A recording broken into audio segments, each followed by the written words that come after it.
आदाब नाज़रीन, रोज न्यूज में आपका खैर मकदम है। मैं हूं आपका मेजबान मसूद अहमद।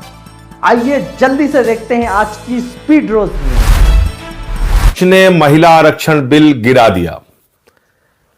सारा गोदी मीडिया चिल्ला चिल्ला के चीख चीख के वही बात कह रहा है जो मोदी जी कहते हैं, जो भारतीय जनता पार्टी के लोग कहते हैं। मैं तो कह रहा हूं इन चैनलों को अपना नाम बदल के बीजेपी के नाम से रख देना चाहिए। बीजेपी का मीडिया प्रकोष्ठ बन के लोग काम कर रहे हैं। एक झूठी और भ्रामक खबर कि महिला आरक्षण बिल विपक्ष ने गिरा दिया, यह चलाया जा रहा है। और कल से मैं देख रहा हूं पूरी की पूरी भारतीय जनता पार्टी महिला हितैषी बन गई है। वो पार्टी जिसकी मातृ संस्था आरएसएस ने 100 वर्षों में एक भी महिला प्रमुख नहीं बनाया आरएसएस का। वो पार्टी जिसकी मातृ संस्था आरएसएस में महिलाओं का प्रवेश वर्जित है, वो भारतीय जनता पार्टी और जनसंघ जिसका आज तक कोई भी अध्यक्ष महिला नहीं हुआ। वो पार्टी, वो बीजेपी जो मणिपुर पे खामोश रहती है, हाथरस पे खामोश रहती है, अंकिता भंडारी के मामले में खामोश रहती है, जो बलात्कारियों को संरक्षण देने का काम करती है, वो कल से महिला हितैषी बन गई है। और मैं देख रहा हूं कि पूरी की पूरी गोदी मीडिया उनके पक्ष में खड़ी है। पहली चीज तो मैं देश के लोगों को स्पष्ट तौर पे कहना चाहता हूं कि महिला आरक्षण बिल 2023 में जो पास हुआ था वो देश भर में लागू हो चुका है। यह उसका नोटिफिकेशन है। 16 अप्रैल 2026 को 3 साल के बाद, याद रखिएगा 3 साल के बाद इस बिल को नोटिफाई किया मोदी जी ने। 16 अप्रैल 2026 को, आज 18 है, कल 17 थी, उसके पहले 16। ये देखिए आप, तो ये कौन सा बिल नोटिफाई हुआ है? 2023 में जिसको सारे विपक्ष ने, पक्ष ने, सब ने मिलकर पास किया था, महिला आरक्षण बिल, वो पास हुआ है और वो नोटिफाई हो चुका है। अब जो कल बिल गिरा वो क्या था? वो था देश के टुकड़े टुकड़े करने का बिल, जो भारतीय जनता पार्टी टुकड़े टुकड़े गैंग बनके देश भर में लागू करना चाह रही थी।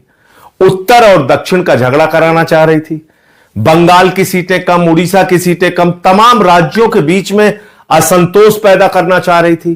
तो आपसे मैं पूछना चाहता हूं, क्या आप देश में असंतोष चाहते हैं? क्या लड़ाई झगड़ा चाहते हैं? क्या भारतीय झगड़ा पार्टी जो चाहती है कि साउथ और नॉर्थ के बीच में झगड़े शुरू हो जाए, क्या इससे आप भी सहमत हैं? कोई नहीं सहमत हो सकता। जो भी सच्चा हिंदुस्तानी होगा वो देश में शांति चाहेगा। और इसलिए सारे विपक्ष ने ये डीलिमिटेशन का बिल, ये महिला आरक्षण बिल की आड़ में जो एक घिनौना खेल खेलने की कोशिश भारतीय जनता पार्टी कर रही थी, वो संशोधन गिराने का काम किया है। वो संविधान का संशोधन गिराने का काम किया है। 23 का पास हुआ महिला आरक्षण बिल आज भी लागू है, उसमें कहीं कोई परिवर्तन नहीं हुआ है। अब वो क्या था ये भी आप सुन लीजिए। महामानव ने 2023 में जो महिला आरक्षण बिल पास किया था, उसमें उन्होंने लिखा था कि पहले जनगणना होगी, जनगणना के बाद डीलिमिटेशन होगा, डीलिमिटेशन के बाद आरक्षण होगा। यह किसने लिखा था? 2023 में महामानव आदरणीय नरेंद्र मोदी जी, उन्होंने लिखा था। हमने नहीं लिखा था, गोदी मीडिया के लोगों, हमने नहीं लिखा था। यह आपके महामानव आदरणीय नरेंद्र मोदी जी ने लिखा था 2023 के बिल में। और तब हमने कहा कि भाई 543 में 33% आरक्षण दे के मामला खत्म करो ना, क्यों इतना लेट कर रहे हो कि पहले जनगणना होगी, फिर डीलिमिटेशन होगा, फिर आरक्षण होगा। और ये 29 के बाद यानी कि 34 में लागू होता मोदी जी के हिसाब से, जो 23 के बिल में है। अब वो 3 साल के बाद कह रहे हैं नहीं साहब हम बड़े हितैषी हो गए हैं, हम तो बस इसको पास करना चाहते हैं। यह कितनी झूठी और बेबुनियाद बात है कि 3 साल तक वो 2023 का बिल इन्होंने नोटिफाई नहीं किया था, जिसके ऊपर संशोधन लेके आए। 16 अप्रैल 2026 को आनंद फानंद में उसको नोटिफाई किया इन्होंने। और अखबारों की हेडिंग आप देखिए। चलिए गोदी मीडिया वाले गलती करते हैं, बात समझ में आती है, मैं आपको दिखाता हूं। ये अखबारों की हेडिंग पढ़ के तो मुझे इन लोगों के दिल दिमाग पे तरस आ रहा है कि क्या ये सोचते हैं, क्या कैसे काम करते हैं। महिला आरक्षण बिल लोकसभा में गिरा, हिंदुस्तान अखबार की प्रमुख हेडलाइन है। अब आप देखिए, महिला आरक्षण पर विपक्ष का अड़ंगा, दैनिक जागरण अखबार की हेडलाइन है।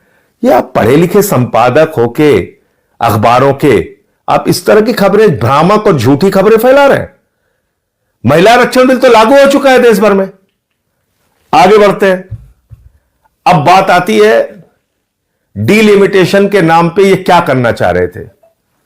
ये इस बिल को आनन फानन में क्यों लेके आए? क्योंकि इनको बंगाल और तमिलनाडु का चुनाव दिख रहा था। इनको लगा हम देश भर में प्रचारित करेंगे कि देखिए देखिए साहब, महिलाओं के आरक्षण के खिलाफ है पूरा का पूरा विपक्ष और हमको चुनावी फायदा हो जाएगा। लेकिन मामला उल्टा हो गया। मामला यह हो गया कि आप 2011 की जनगणना के मुताबिक डीलिमिटेशन करने की बात कर रहे थे, जिसमें बंगाल की सीटें कम हो रही हैं, तमिलनाडु की सीटें कम हो रही हैं। तो उन लोगों ने अपने अपने राज्यों में इसको बड़ा मुद्दा बना दिया। तो लेने के देने पड़ गए, लेने के देने पड़ गए मोदी जी को।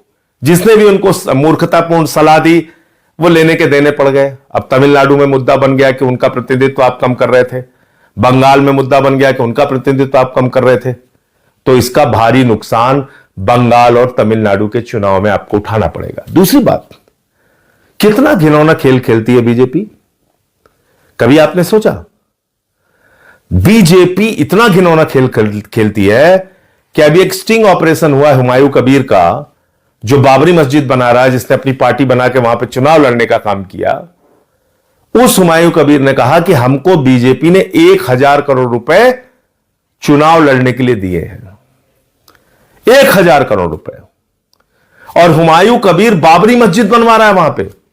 इसका मतलब बीजेपी के पैसे से बाबरी मस्जिद बन रहा है वहां पे। इतना ही नहीं, हुमायूं कबीर को केंद्र सरकार ने जेड कैटेगरी की सुरक्षा दी है। जो व्यक्ति बाबरी मस्जिद बनवा रहा है उसको मोदी ने जेड कैटेगरी की सुरक्षा क्यों दी है? क्या इतना नहीं सोच पा रहे हैं आप लोग? क्या इतनी आंखों पे पट्टी बांध ली आप लोगों ने कि कितना घिनौना खेल खेलती है बीजेपी? इसलिए इन लोगों से सावधान रहिए। और मैं फिर दोहराना चाहता हूं, महिला आरक्षण बिल 2023 में जो पास हुआ था वो लागू हो चुका है।